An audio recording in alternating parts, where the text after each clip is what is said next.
Приведени двајца лихвари во Радовиш, едниот бил полициски службеник.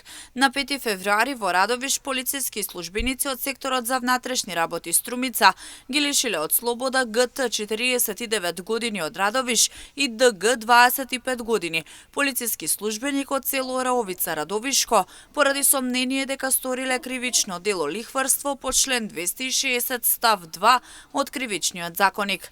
При преглед кај ГТ биле пронајдени пари кои му биле исплатени при продажба на мотор, кој во ноември минатата година бил оставен кај ДГ од жител на Радовишко село, како залог дека ќе ги врати парите што ДГ му ги дал. Додека при преглед кај ДГ биле пронајдени нотарски купопродажен договор за продажба на моторот. Полициски службеници од ЦВР Струмица, ОВР Радовиш, врз основа на судска наредба извршиле претрес во домот на ДГ, при што биле пронајдени други предмети за кои постои сомнение дека се поврзани со делото.